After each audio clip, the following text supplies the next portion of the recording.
hear your premise. I know you work hard on these premises when you call into the show, and you cut out. So start again.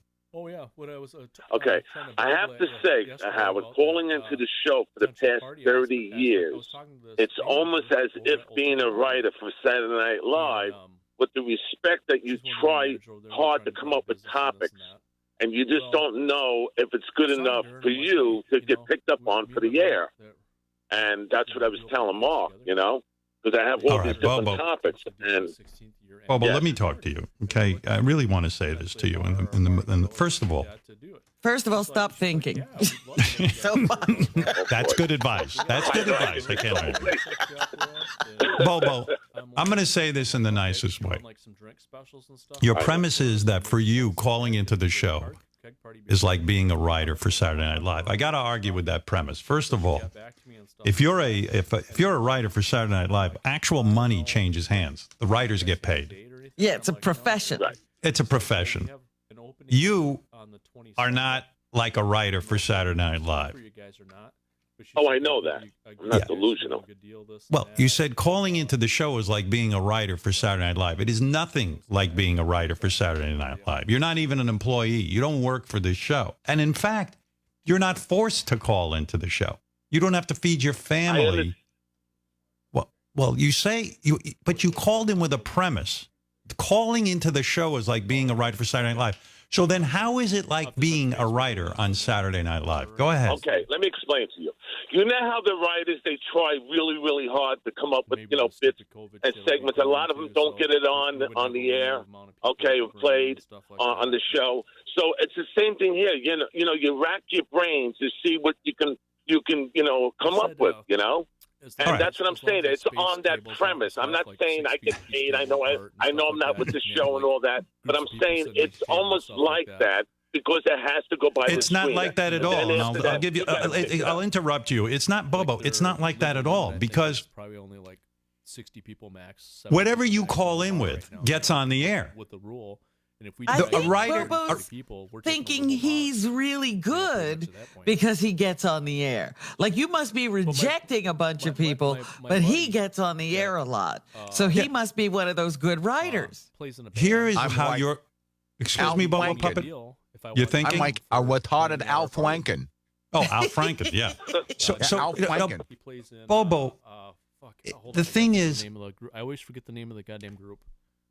If calling into this show was like being a writer on Saturday Night Live, I talked to them and they said you would have been fired after the first phone call. Do you understand what I'm saying? In other words, your phone calls aren't good. I take them because I take calls from the audience. Next I'll pick up on Apples, or I'll call up a Dave from California. Whoever is on my screen, I'll pick up. And regardless of whether you're, and the other premise is this. Why are you sitting at home and thinking up things to call in about? Why don't you just let go of that responsibility? You don't really have a responsibility to call in. But if you're listening to the show and something comes up and your curiosity is so inspired, pick up the phone and call. Why are you putting pressure on yourself to write down questions?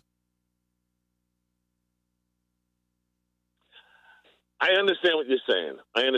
But aren't there times when you look at that screen and say, "Nah, I don't want to pick up on that." Right? Because you're looking at the screen. You see everybody that's calling, and you said, "Yeah, maybe that'd be good. That'd be interesting." Right? You do that. No, I'll be honest with you. I pick up the phone, and for the most part, I see Bobo's on the line. Okay, why not? I'll entertain it. Or I see John from New Jersey's on after you, and I'll go to John in New Jersey, or I'll go to Dave from California. Understand? I see Marianne is on the phone. I'm going to try and get to as many of these calls as I can get to.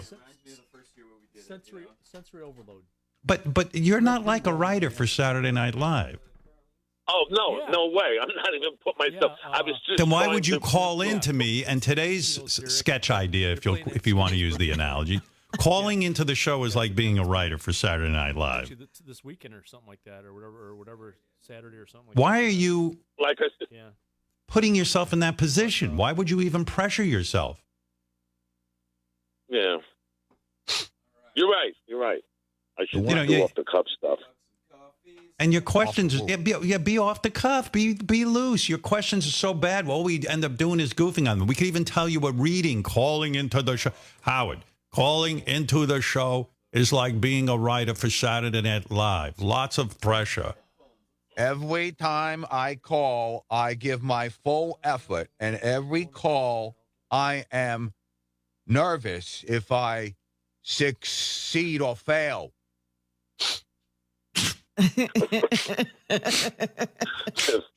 You are Juan Michaels, and I am Robert Smigel. Chickity, check.